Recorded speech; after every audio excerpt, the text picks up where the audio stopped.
1 Pedro, e vamos dar sequência. Semana passada nós falamos em Crônicas, sobre o ciclo que tem que acontecer em nossas vidas, e que acontece em nossas vidas, para um avivamento, para nós podermos vencer as muitas coisas que acontecem em nossas vidas espirituais. E aqui vamos dar sequência àquilo que Pedro está dizendo para aquela igreja, para aquelas igrejas que estavam ali na região da Ásia, mas que tem muita coisa a ver conosco. Nós vamos continuar do versículo 10 agora ao versículo de número 12.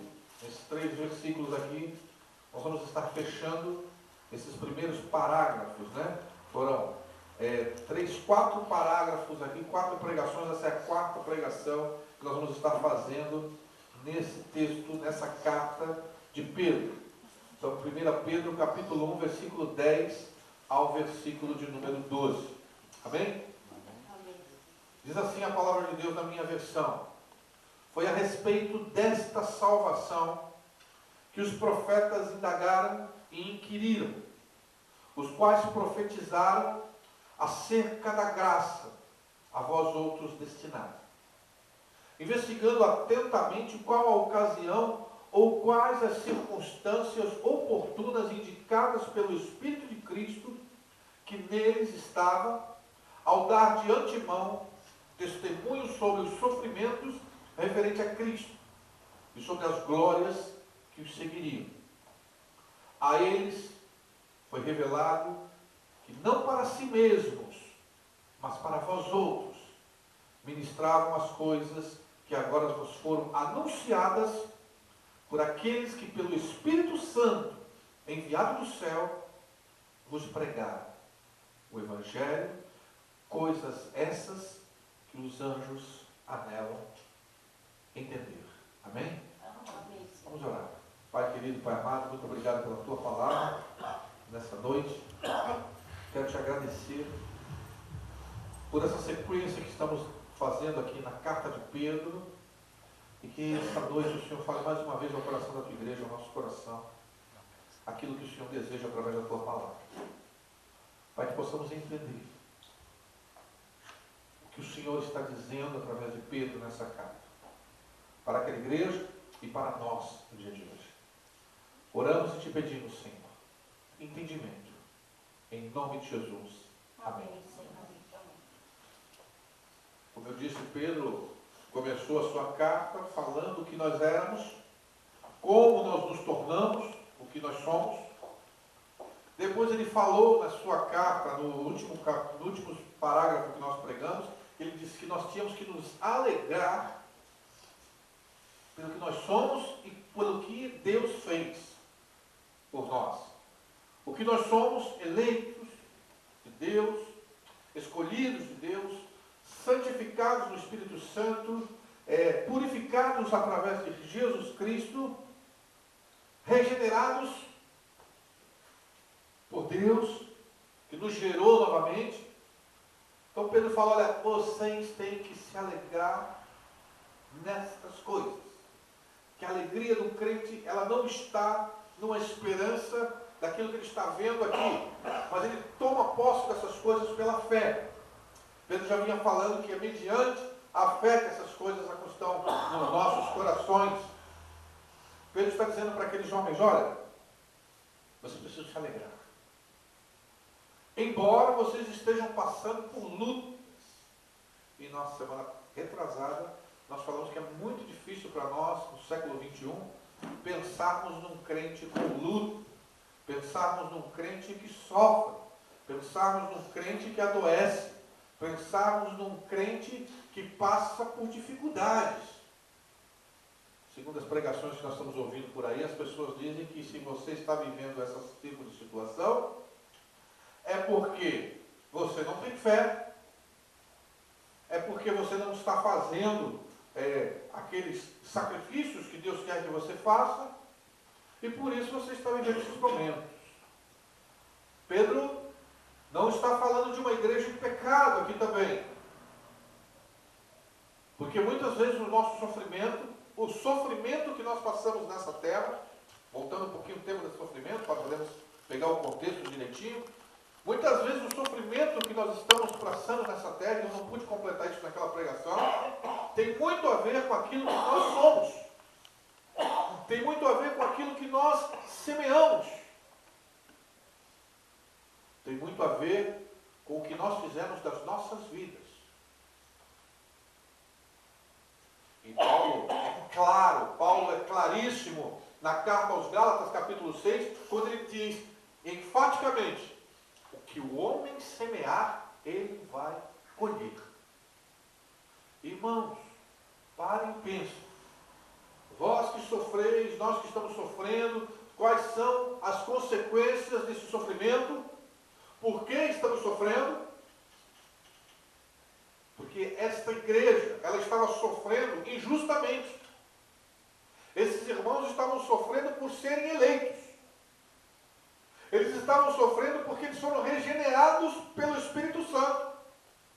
Eles estavam sofrendo porque eles eram crentes. Eles estavam sofrendo por causa da sua fé. Por não abrir mão da sua fé. Por acreditar no único Deus. Por terem abandonado a idolatria pagã. Por terem abandonado a feitiçaria, a bruxaria. Todas aquelas coisas que eles viviam. Eles estavam sofrendo por isso. Eles estavam sofrendo porque eles levavam uma vida imoral. E agora eles não queriam mais a imoralidade nas suas vidas. E Pedro vai falar isso para eles mais à frente. Porque eles viviam uma vida errada. Porque eles viviam uma vida longe de Deus. Porque eles viviam uma vida totalmente desaprovada por Deus. E era o sofrimento deles. Mas agora não. Agora eles vieram para Deus. E por não estarem praticando mais essas coisas, por terem sido regenerados pela graça, escolhidos e eleitos pela graça, recebido o Espírito Santo pela misericórdia e graça de Deus, não porque eles mereciam.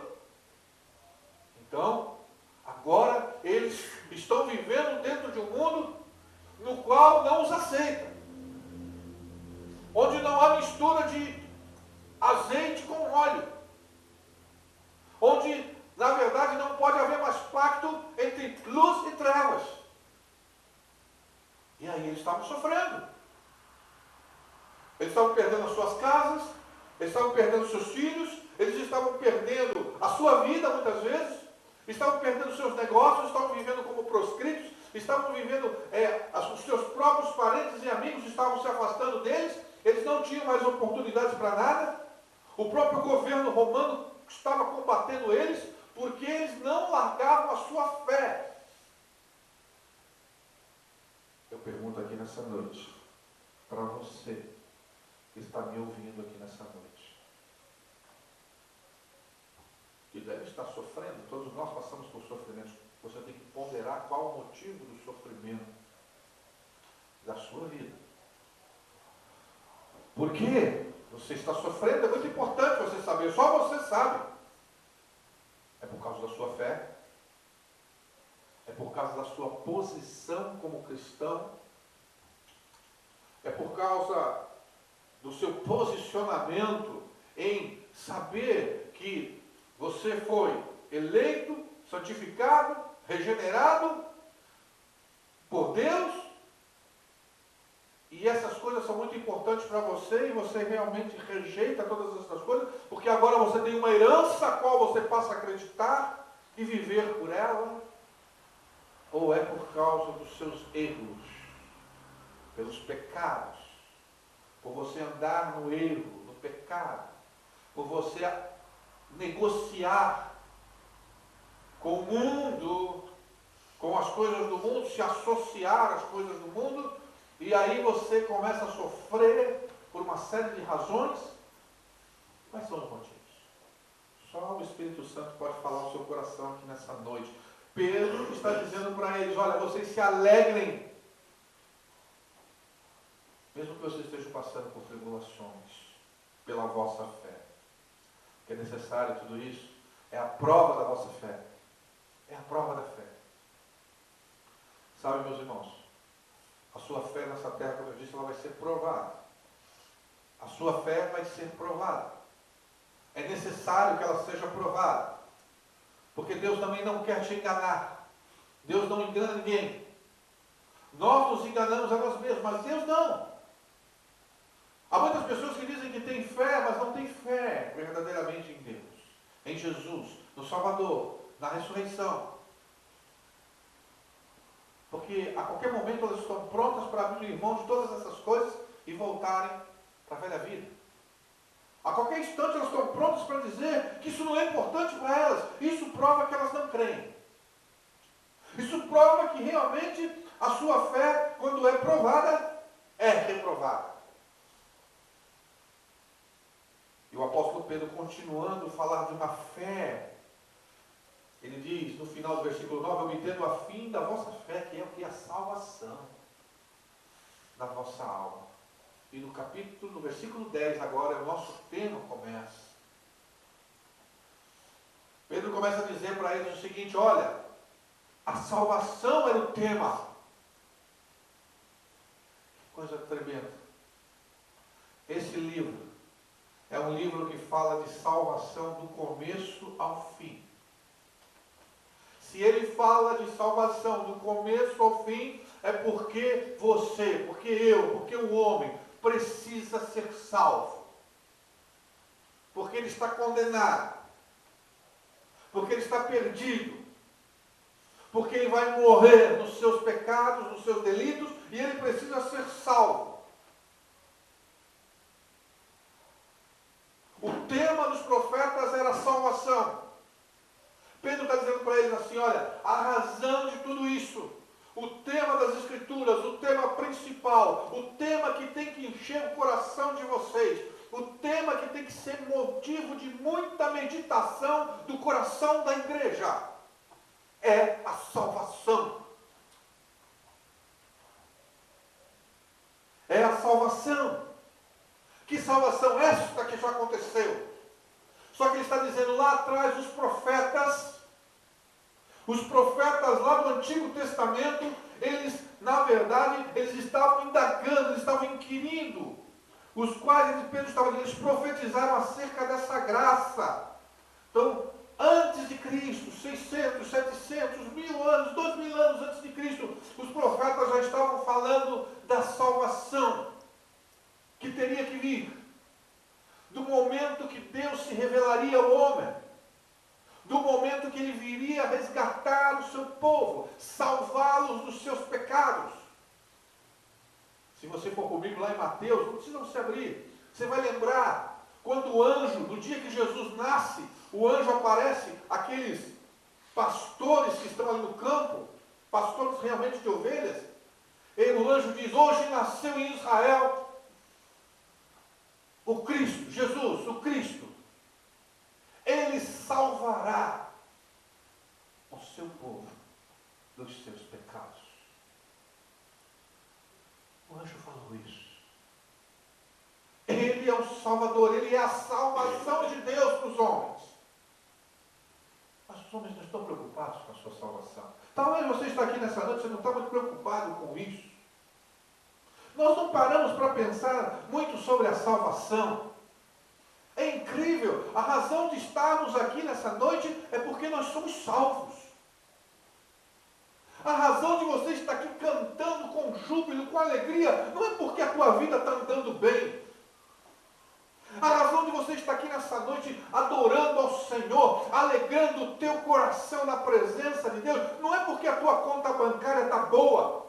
Não é porque você tem um emprego, não é porque você tem uma família, não é porque você tem amigos. A razão de você estar aqui nessa noite, a razão de nós estarmos aqui nessa noite, a verdadeira razão de nós estarmos alegres aqui nessa noite, é que nós fomos salvos. Mas você já viu como nós paramos para pensar tão pouco nisso?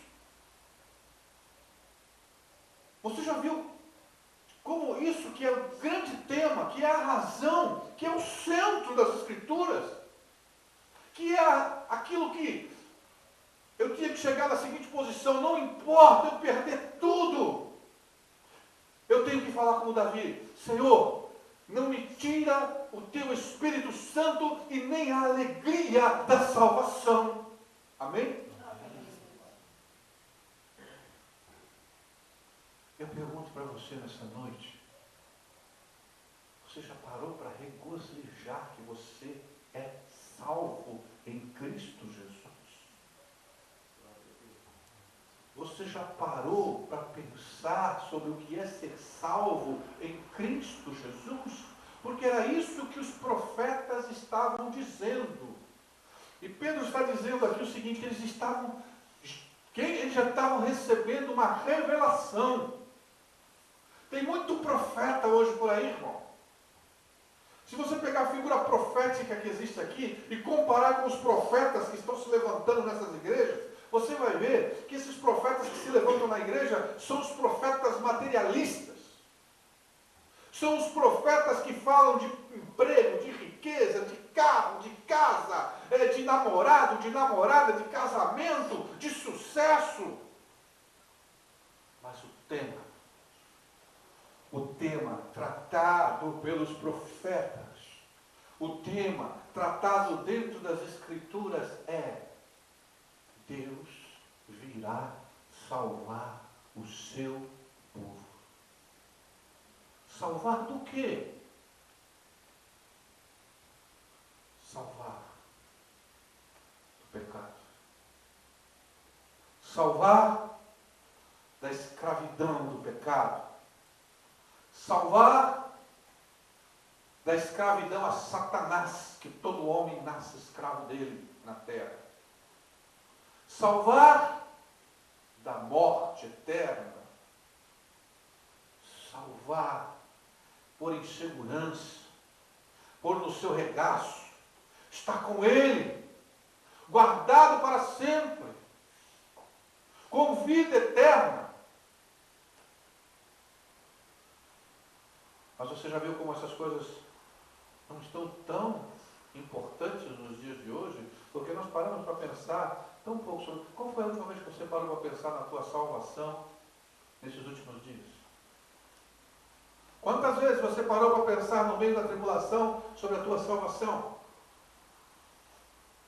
Quantas vezes você parou para pensar que você é salvo ou não é salvo? Quantas vezes você parou para meditar nisso? Eu sou salvo? E se eu sou salvo, por que eu tenho que me alegrar nessa salvação? Porque Pedro, ele já está falando de alegria, e ele fala de salvação obtida mediante a fé, e ele diz que essa salvação foi profetizada acerca da graça, que essa salvação é pela graça, e ele diz que, no versículo 11, que eles estavam investigando atentamente qual a ocasião ou quais as circunstâncias oportunas indicadas pelo Espírito de Cristo, que neles já estava. Os profetas já tinham o Espírito de Cristo neles. É interessante Pedro falar de profetas do Antigo Testamento como o Espírito de Cristo. Cristo não havia nem chegado, mas ele, como Deus, em espírito, ele já estava lá dentro daqueles profetas, dizendo, revelando para o povo de Deus, para aqueles que estavam à volta, para aqueles povos que estavam à volta, dizendo que havia esperança para os judeus e havia esperança para os gentios, que somos nós, e para todas as nações. Ele estava pronto para cumprir a promessa que ele deu lá em Abraão, capítulo 12, versículo 12 de Gênesis, que ele diz: Abraão, em ti serão benditas todas as famílias da terra. O Espírito de Cristo estava lá, dentro do coração daqueles homens falando, dando testemunho, que neles estava ao dar de antemão testemunho sobre os sofrimentos. É interessante que aqueles profetas estavam dizendo que a salvação viria, mas que ela viria através de sofrimento. E ele diz que essa salvação que viria através de sofrimento era um sofrimento referente ao ungido, ao Messias, a Cristo. Então, Pedro está falando para uma igreja que está perseguida por ser cristã. Ele está dizendo assim: olha, a salvação vem através do sofrimento. Há sofrimento na salvação. Cristo sofreu, mas ele alcançou a glória. O que Pedro está tentando dizer para aquela igreja era: vocês vão sofrer, a fé de vocês vai ser provada, é necessário que ela seja provada, porém, como Cristo me alcançou a glória, é isso destinado para vocês também. Sofrimento por Cristo e glória por Cristo. Pedro diz que a esses profetas foi revelado que não para si mesmos, mas para vós outros, ministravam as coisas que agora vos foram anunciadas. Então aqueles profetas estavam falando daquele momento da igreja, daquele momento que a graça de Deus alcançou os povos. Pedro estava falando, olha, isso aqui está acontecendo com vocês, vocês se tornaram tudo aquilo, mas tudo isso já estava sendo profetizado, isso não é algo novo, isso não foi inventado por Paulo que foi aí falar com vocês, não foi inventado por João aí em Éfeso quando ele esteve aí, depois que Paulo plantou a igreja. Não, essas coisas são eternas. Deus vem revelando ela ao longo do tempo. Deus vem mostrando, vem falando a importância dessas coisas, a importância dessa salvação. E estes profetas, na verdade, eles não estavam profetizando para o tempo deles. Eles estavam dizendo, olha, não que eles não seriam beneficiados com essa salvação também.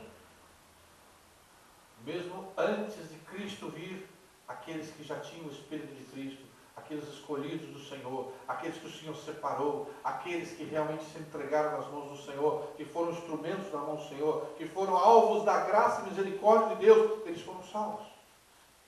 Mas ele está dizendo, vai haver um momento em que essa graça vai transbordar e vai abundar, e vai alcançar muitas pessoas. E esse tempo é o de vocês. Isso que está acontecendo com vocês agora, isso que está acontecendo no mundo inteiro, o espalhar do Evangelho de Cristo, as pessoas conhecendo Cristo, conhecendo Deus, conhecendo a salvação de Deus, isso tudo já foi falado. E o tema deles não era que vocês ficariam numa boa, mas o tema deles era que vocês seriam salvos por muitas lutas, por muitas tribulações, por muitas coisas que iriam ainda acontecer, mas que vocês seriam salvos. O apóstolo Pedro, ele diz que a eles foi revelado que não para si mesmos, mas para vós outros, ministravam as coisas que agora vos foram anunciados por aqueles que pelo Espírito Santo, enviado do céu, vos pregaram o Evangelho. Então, Pedro está dizendo para ele, olha, aquele mesmo Espírito de Cristo que estava nos profetas, estava nos pregadores do Evangelho que chegaram até vocês. Aquele mesmo Espírito Santo é o evangelista. Aquele mesmo Espírito Santo é o que atua. Ele é o vento que sopra. Ele é aquele que alcança os corações. Ele é aquele que leva os pregadores a falarem do verdadeiro Evangelho de Cristo. E Deus, através daquela ministração e pregação que honra a Cristo, Ele chama os seus. Eu quero perguntar para você, a salvação é importante para você?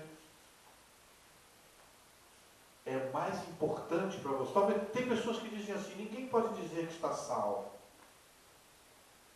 Não é isso que a Bíblia me diz. A Bíblia me diz que o homem é salvo mediante a fé. E a fé em Cristo Jesus, ela não é por obras.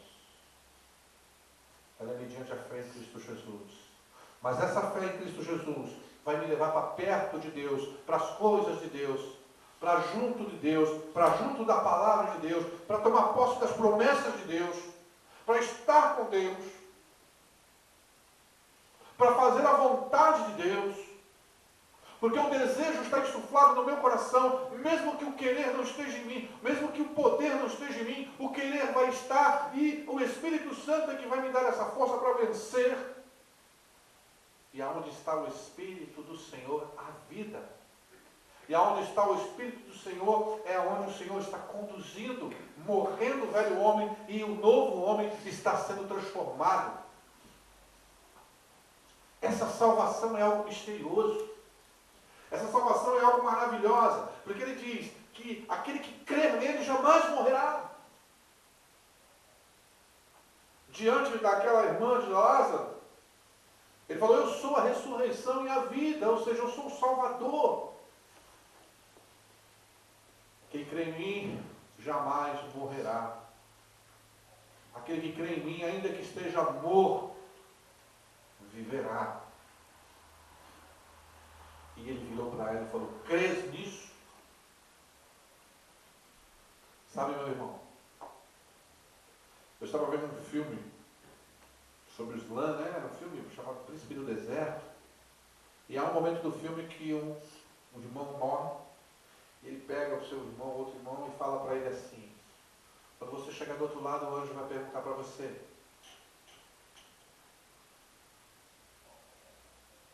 quem é o teu Deus? E aquele rapaz muito relutante, porque ele não cria muito naquelas coisas, né? Ele falou, meu Deus é Allah. Falou assim, quem é o seu, o anjo perguntar quem é o seu mensageiro? Aí ele vai falar, Maomé. Quem é? O que é? Qual é a tua fé? Aí ele falou Islã. E aí ele morreu. Aquele rapaz, aquele crê que ele foi para a glória e recebeu não sei quantas virgens, não esqueci. Vai receber não sei quantas virgens lá naquele lugar que ele foi.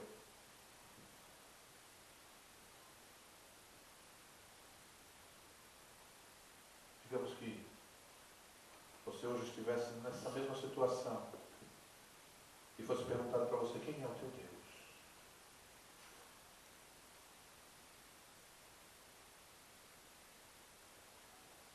Perguntasse para você, quem é o mensageiro dele?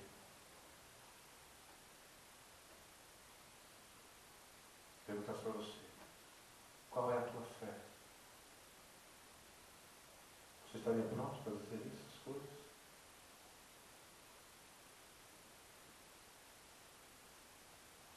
A salvação era o tema. A salvação é a dádiva de Deus. Aquele que é salvo, ele sabe que ele é salvo. Aquele que é salvo, ele sabe que é salvo pela fé. Aquele que é salvo, ele pode passar por momentos de crise, como eu já preguei nesse púlpito.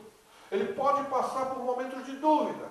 Ele pode passar por momentos de fé, que ele fica em dúvida realmente se houve uma transformação, se Cristo está com ele. Ele pode ser assolado por Satanás, ele pode ser assolado pela sua carne, ele pode passar por muitas lutas e dúvidas. Mas há um que está escrito no texto aqui, é repetido 3 vezes, que vai testificar no coração dele. Se chama no versículo 11, Espírito de Cristo. E no versículo 12, Espírito Santo. Por isso que Paulo diz, lá na carta aos Romanos, quem não tem o Espírito de Cristo, não é dele. Ainda está na carne. E na carne, ninguém pode agradar a Deus. Na velha natureza, ninguém pode agradar a Deus. Então, se permanecemos na velha natureza, é porque não somos salvos. Se não mudou nada em nossa vida, é porque não somos salvos. Se permanecemos no pecado, no erro, sem nos arrependermos, é porque não somos salvos. Se lutarmos contra essas coisas, mesmo que de vez em quando sejamos nocauteados por elas, essa é a prova de que continuamos crendo que Ele nos salvou. A salvação é o grande tema. Era o que tinha que estar sendo discutido dentro das igrejas hoje. Era o que tinha que estar sendo discutido entre nós. Você realmente é salvo? Você realmente crê na tua salvação? Você realmente acredita na salvação? Por que você acredita que é salvo? O que faz me crer que você é salvo realmente? Como é que eu posso... Você me diz que você é salvo. Por que você é salvo? Isso teria que ser a nossa grande indagação aqui. Porque podemos ter certeza de muitas coisas. Que amanhã o sol vai nascer... Que amanhã podemos estar aqui, orando, cantando, que a semana que vem nós temos uma programação a ser cumprida em Tramandaí. Mas a grande certeza que nós precisamos ter é aquilo que Pedro estava falando para eles. Olha, essa salvação foi dada para vocês. Essa salvação é aquela que vocês precisam se agarrar. Veja que Pedro está falando para um lugar, para pessoas que estão sendo perseguidas. Eu quero dizer uma coisa para você: quando tudo estiver ruim na tua vida, quando as coisas não tiverem todas elas, você não tiver mais o controle de nada. Há momentos da nossa vida que nós nunca temos o controle, mas nós achamos que temos o controle por algum momento. Mas quando você perceber que você não tem o controle, que você não pode fazer nada diante das circunstâncias, só uma coisa vai alegrar o teu coração e vai te dar verdadeira força. É a certeza de que você foi salvo, e que tem uma salvação pronta, e que você tem uma vida eterna para viver com Deus. Mas nada pode te trazer paz, mais nada pode te trazer segurança, mais nada pode te trazer qualquer tipo de júbilo, porque o resto é tudo efêmero, é tudo passageiro. Você está hoje cantando, você está hoje adorando, você está hoje alegre e amanhã você está chorando. Mas no meio do choro você lembra: eu sou salvo. No meio do riso você lembra: eu sou salvo. São essas coisas. É esse tema que tinha que estar martelando. É isso que Pedro está falando. E ele já repetiu essa palavra salvação somente nesses 12 versículos 3 vezes. Você pode conferir. Ele já repetiu essa palavra salvação 3 vezes para a igreja. Qual foi a última vez que você ouviu falar sobre salvação nas pregações que você tem ouvido? Qual foi a última vez que você ligou a tua televisão e viu alguém pregando sobre a necessidade de salvação? Por que essas coisas estão ocultas? Porque os nossos corações parecem que estão tão longe dessas coisas. Esse tema é tão tremendo. A salvação é algo tão tremendo, tão maravilhoso. A salvação é algo tão magnífico. A salvação é algo tão incompreensível. Porque eu paro para pensar, tem muita gente que pensa assim: Deus me salvou, ele viu a bondade do meu coração, ele viu que tinha coisas boas no meu coração. Ele não viu nada, meu irmão, no seu coração não tem nada bom. Nada. Você veio com defeito de fábrica. E a garantia já está vencida, já há muitos anos. Não há jeito. A salvação, na verdade, é um tema tão maravilhoso, porque quando você parar para pensar sobre ser salvo por Deus, e quando você parar para ver o quanto você luta contra este Deus, o quanto que nós, muitas vezes, com os nossos pensamentos, com as nossas atitudes, nós estamos longe desse Deus, que nós nos colocamos longe da vontade dele, quando o nosso orgulho, o nosso egoísmo, quando as nossas atitudes, os nossos pecados, o quanto ofende e quebra essa lei de Deus, você vai parar e pensar: essa salvação é um mistério. Essa salvação é algo maravilhoso. Ela não está naquele aceitar simplesmente Jesus, como você foi ensinado. Ela não está naquele simplesmente aceite Jesus, como você foi ensinado e batizado. Essa salvação se você parar para pensar nessa salvação, você vai ver assim: não era possível ser salvo. É impossível isso acontecer. Por isso que muitas pessoas não aceitam. Primeiro porque elas são orgulhosas e acham que não precisam ser salvas. E outras não aceitam porque elas não conseguem compreender, quando elas chegam num ponto de pecado, elas chegam num ponto do seu pecado que ela fala: sou tão pecador que eu não posso ser salvo. Você conhece pessoas assim? Eu conheço pessoas assim. Eu já preguei para pessoas assim aqui. Pessoas que chegaram para mim e falaram: para o meu caso não tem jeito. Eu errei muito, eu pequei muito, eu falhei muito, eu blasfemei muito contra Deus. E agora eu estou sofrendo as consequências do meu pecado. E não tem salvação para mim. Porque ele não consegue entender como Deus pode salvar uma pessoa tão horrível como ele. É isso que o diabo quer. E muitas morrem porque não acreditam que Deus pode salvá-las. Isso é pecado. Porque quando eu digo que Deus não pode me salvar, eu estou dizendo que Ele não tem poder. Quando eu digo que Deus não pode me mudar, eu estou dizendo que Ele não tem poder. Quando eu estou dizendo que Deus não pode fazer alguma coisa na minha vida para me tirar dos meus pecados e dos meus erros, eu estou dizendo que Ele é incapaz. E isso é pecado. E outras pessoas, elas olham a salvação e elas dizem, não, eu não preciso da salvação dele porque ele sabe que eu não sou tão mal ao ponto de necessitar disso. Então é algo incompreensível. A salvação é algo incompreensível.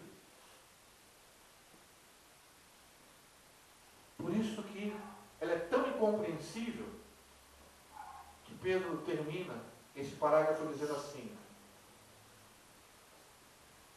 a eles, os profetas, foi revelado que não para si mesmos, mas para vós outros eles ministravam as coisas que agora vos foram anunciadas por aqueles que pelo Espírito Santo enviado do céu vos pregaram o Evangelho. Aí ele diz: coisas estas que anjos desejam entender. Para escutar aí é entender. Os anjos. Algumas pessoas pegam esse texto para dizer que os anjos queriam pregar o Evangelho. Não tem nada a ver, viu? Não esqueça esse negócio, viu? Isso aí é uma má interpretação desse texto. Acho que você já ouviu falar essa conversa, né? Olha, até os anjos queriam pregar o Evangelho, mas Deus mandou o homem pregar. Não, anjo nenhum prega o Evangelho. Os anjos, eles trabalham em favor daqueles que serão salvos. Essa é uma das funções dos anjos. Os anjos existem para te conduzir, te proteger no caminho da salvação. Sabe, alguns lugares que você andou aí, né? Alguns lugares errôneos que você andou, que o demônio queria ceifar a tua vida, e tu nem soube disso. Lugares que talvez você tenha andado por aí, que o diabo estava pronto para ceifar a vida. Estava prontinho para te levar naquela noite. Mas os anjos de Deus estavam lá. E você nem percebeu. Você nem sabe. Eles estão ao redor desse lugar aqui agora, senão não ficava pedra sobre pedra aqui. Ele enterrava a gente aqui nesse lugar aqui. Ele está lá na tua casa. Ele está te acompanhando. O anjo do Senhor habita ao redor daqueles que o amam e o temem. Diz a palavra de Deus. Amém? Então o anjo não prega Evangelho. Que pregam o Evangelho são homens cheios do Espírito Santo. São homens que têm o Espírito Santo de Deus. Esses pregam o Evangelho. Agora, a salvação é um mistério. Que os anjos lá do céu, eles olham para nós aqui, né? Com certeza eles estão aqui conosco. Eles olham para um pregador como eu aqui nessa noite. E eles falam: eu quero entender.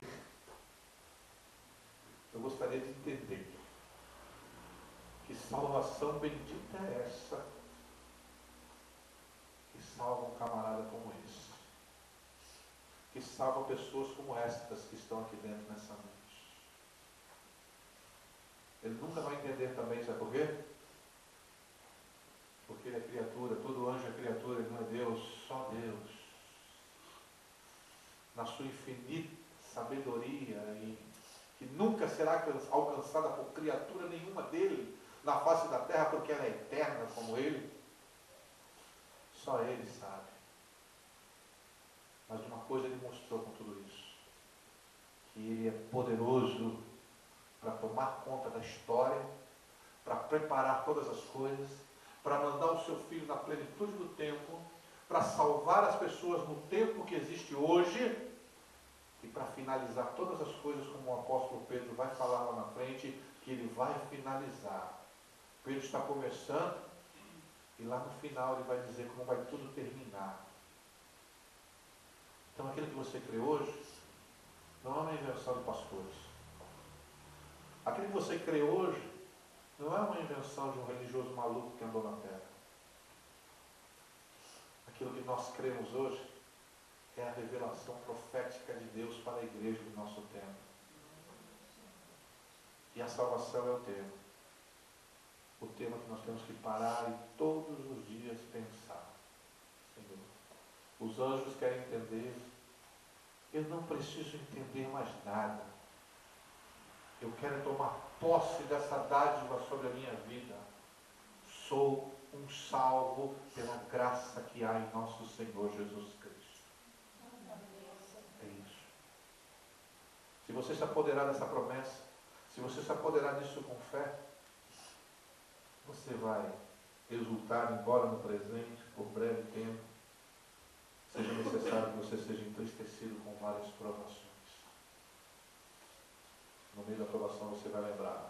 No meio daquelas dificuldades em casa, no meio daquelas dificuldades com a esposa com o marido, no meio daquelas dificuldades financeiras, no meio até daqueles erros que você cometeu e que gerou um monte de problema na tua vida, você vai falar, Deus está além de tudo isso.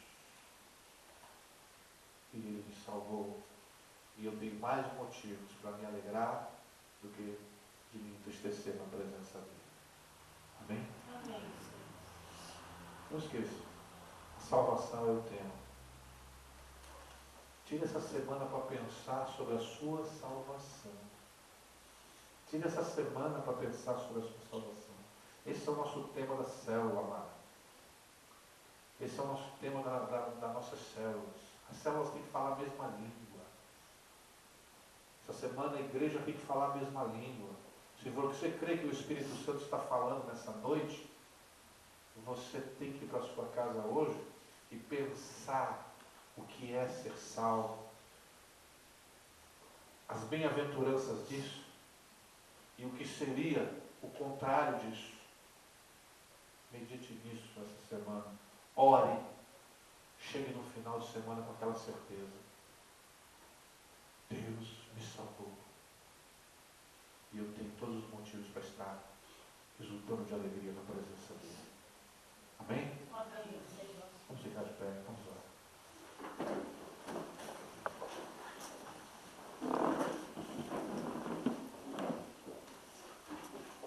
Pai, eu te agradeço pela tua palavra santa nessa noite. Senhor, muito obrigado, porque a tua palavra ela fala ao nosso coração sempre. Obrigado, Senhor, pela salvação em Cristo Jesus. Senhor, nos leva a meditar sobre o que é ser salvo.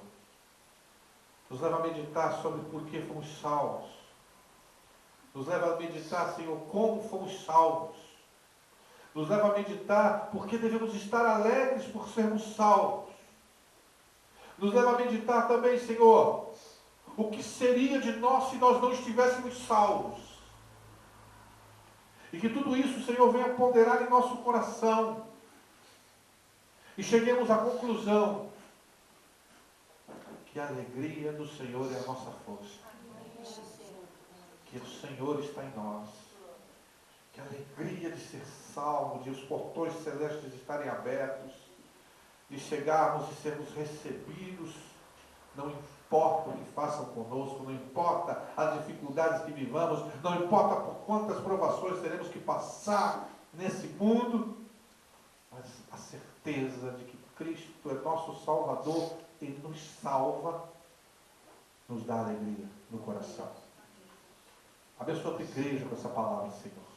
Abençoa a tua igreja com essa palavra, porque eu sei, Senhor, que é essa palavra que vai dar sustentação do teu Espírito Santo naquele dia, da luta, da provação, da morte, do luto, de todas as coisas que podem vir sobre nós.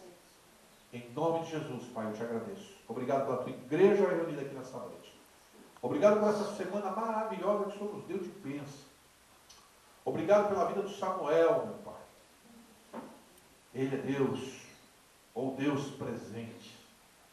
Obrigado, Senhor, que o Senhor trabalhe mais e mais no coração ali dos familiares da Dayana, do seu marido, do amado, e também que o Senhor continue trabalhando no coração da nossa igreja. Obrigado pela programação dos jovens aqui, a programação dos talentos aqui. Obrigado pelo envolvimento da tua igreja. Obrigado, Senhor, pelo envolvimento nas células. Desperta mais e mais a tua igreja, Senhor, espiritualmente. Em nome de Jesus, Pai, nos dá uma semana na tua santa presença. É minha oração em nome de Jesus. Amém. Amém. Podem sentar em oração silenciosa. Nós estamos indo nas suas mãos.